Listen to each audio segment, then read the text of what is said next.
Halo, perkenalkan nama lengkap saya Maria Afrila Sakti dari kelas 2020C.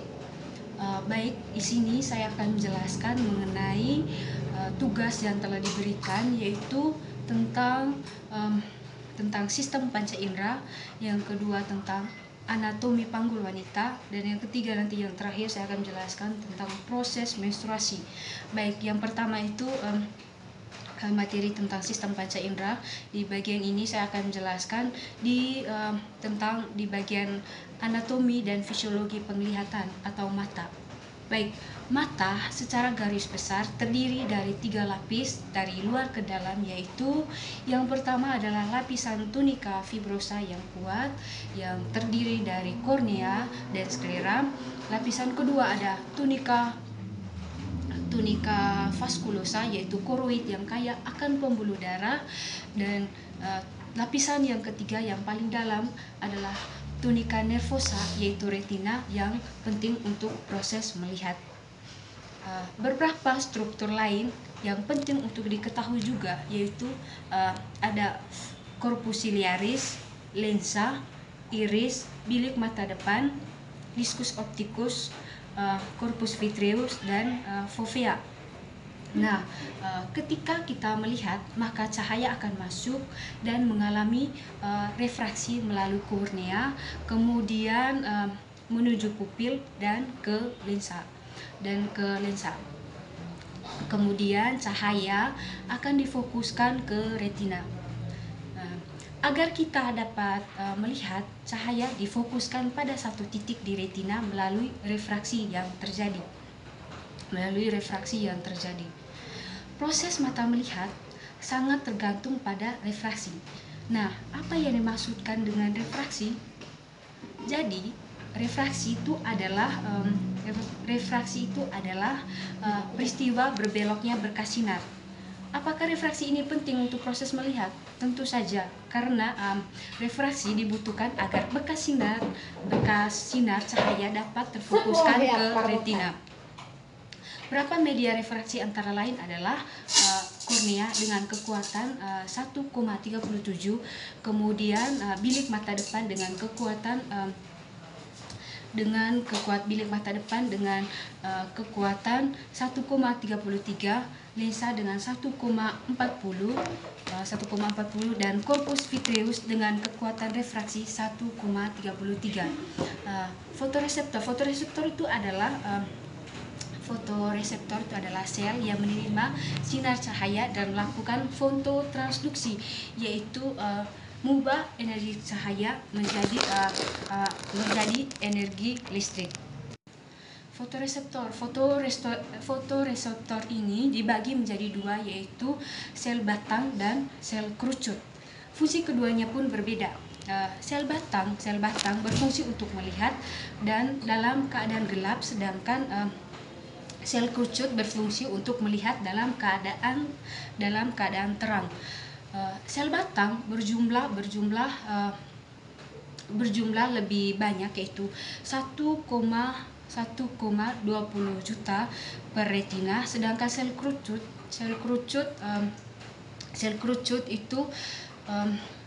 kerucut hanya berjumlah 6 juta per retina.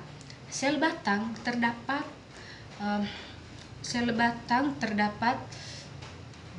banyak di perifer, sedangkan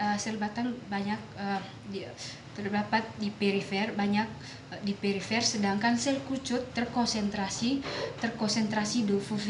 di fovea. Dan sel batang memiliki ketajaman rendah dan sensitivitas yang tinggi untuk melihat, sedangkan sel kerucut itu sebaliknya, yaitu memiliki ketajaman tinggi dan sensitivitas yang rendah. Untuk selanjutnya kita juga akan membahas tentang humor aqueous yang terletak di bilik mata depan, dan humor vitreus yang terletak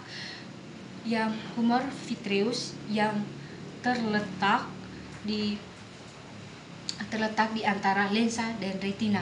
Apa fungsi dari kedua cairan tersebut? Nah, fungsi dari humor aqueous itu yang pertama mempertahankan tekanan infraokuler, kemudian memberi nutrisi bagi kornea dan lensa. Karena kornea dan lensa itu merupakan struktur kornea dan lensa itu merupakan struktur yang avaskuler atau tidak memiliki pembuluh darah. Oleh karena itu ia mendapatkan nutrisi dari humor aqueous. Fungsi selanjutnya itu adalah sebagai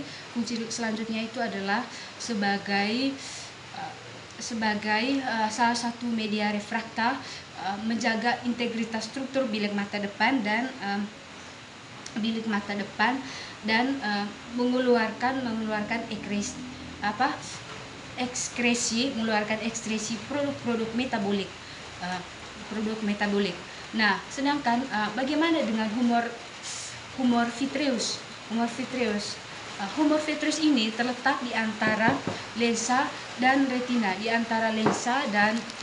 di mana struktur cairan ini berubah setengah cair yang berfungsi untuk mempertahankan bentuk dari bola mata.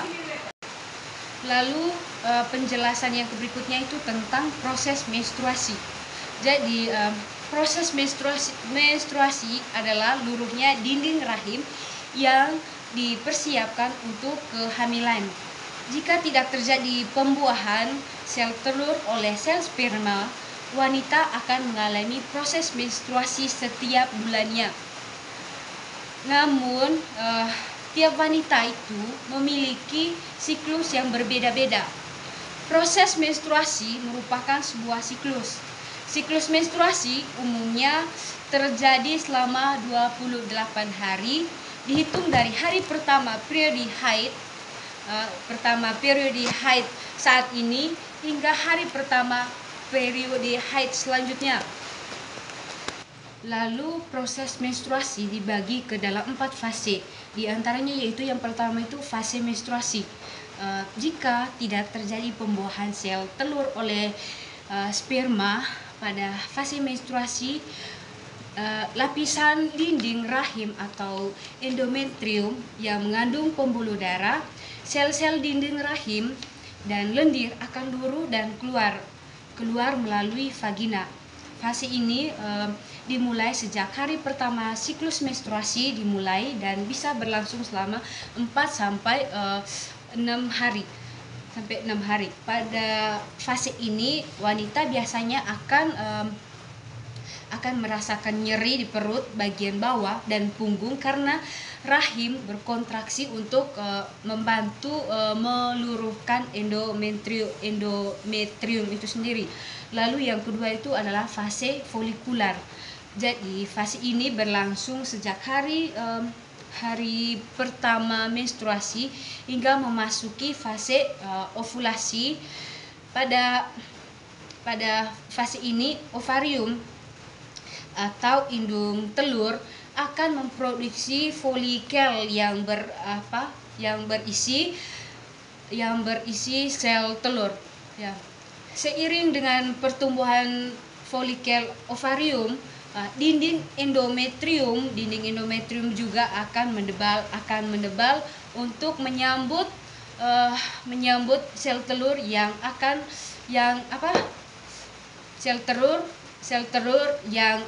diharapkan sudah dibuahi oleh sperma. Fase folikular biasanya itu terjadi pada hari ke-10 dari 28 hari dalam sebuah siklus menstruasi. Jadi durasi waktu yang dihabiskan pada fase ini itu menentukan beberapa lama siklus menstruasi seorang wanita itu berlangsung. Lalu yang ketiga itu adalah fase ovulasi. Pada fase ovulasi, folikel yang diproduksi ovarium akan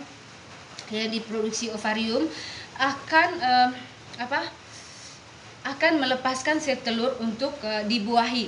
Sel telur bergerak melalui tuba falopik dan menuju ke rahim, Sel telur ini hanya bertahan selama 24 jam.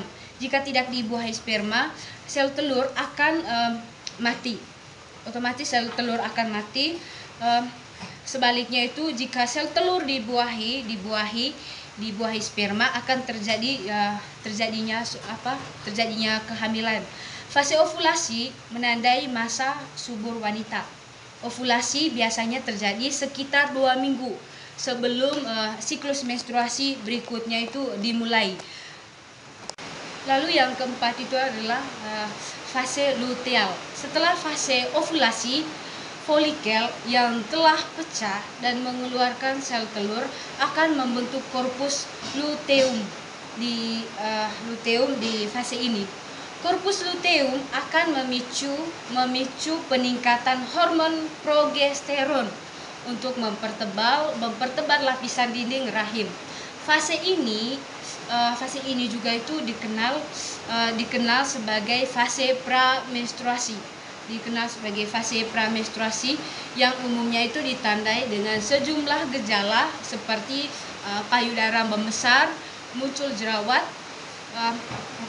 badan terasa lemas, menjadi mudah marah atau emosional, menjadi mudah marah dan juga sering terjadi emosional. Lalu proses menstruasi ini terus berputar dan berakhir ketika seorang wanita sudah memasuki masa menopause. Biasanya menopause terjadi saat wanita berusia 40 tahun ke atas. Sekian dan terima kasih. Lalu selanjutnya itu tentang anatomi panggul wanita. Panggul merupakan salah satu faktor yang berperan penting dalam proses persalinan. Bagian panggul manusia terdiri dari 2 bagian besar, yaitu bagian keras yang dibentuk oleh tulang dan bagian lunak yang dibentuk oleh otot-otot dan ligamentum. Adapun bagian keras panggul tersusun dari pelvis mayor dan pelvis minor. Tulang panggul atau pelvis terdiri atas 2 tulang pangkal paha atau os coxae dan 1 tulang kelangkang atau os sacrum dan 1 tulang tungging atau os coccygeus. Yang pertama itu tulang pangkal paha atau os coxae. Itu berhubungan dengan tulang kelangkang dengan perantaraan persendian articulatio sacroiliaca dan berhubungan pula dengan jaringan pengikat yang dari tulang kelangkang menuju ke tulang usus maupun tulang duduk. Lalu bagian ini terdiri atas 3 buah tulang yang berhubungan satu sama lain pada acetabulum, ialah cabang untuk tulang kepala, tulang paha. Nah, adapun tiga tulang pangkal paha ini adalah yang pertama itu tulang usus atau os ilium. Tulang usus atau os ilium, dan yang kedua itu tulang duduk atau os ischium, dan yang ketiga itu tulang kemaluan atau os pubis. Yang pertama itu tulang usus atau os ilium merupakan tulang terbesar dari panggul dan membentuk bagian atas dan belakang dari panggul. Lalu yang kedua itu tulang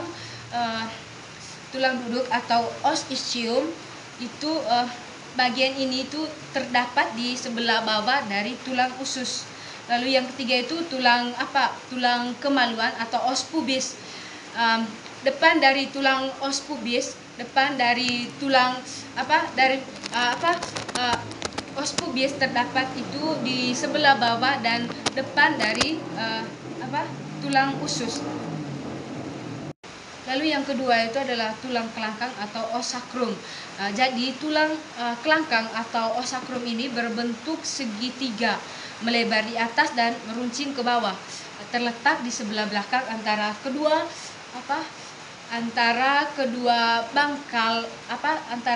pangkal paha, ya. Antara kedua pangkal paha. Terdiri atas 5 ruas tulang yang senyawa. Permukaan depannya itu cekung dari atas ke bawah maupun dari samping ke samping.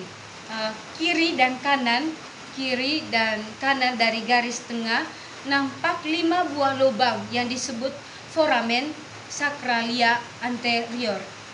Lalu lubang tersebut dialiri syaraf-syaraf yang membentuk plexus sacralis dan pembuluh darah kecil. Lalu yang ketiga itu adalah tulang tungging atau os coccygeus. Os coccygeus berbentuk segitiga, terdiri atas 3 sampai 5 ruas tulang yang bersatu. Dia berbentuk segitiga, terdiri atas 3 sampai 5 ruas tulang yang bersatu. Pada persalinan, ujung tulang ini dapat bergerak ke belakang hingga menambah ukuran pintu bawah panggul. Demikian penjelasan tentang anatomi panggul wanita.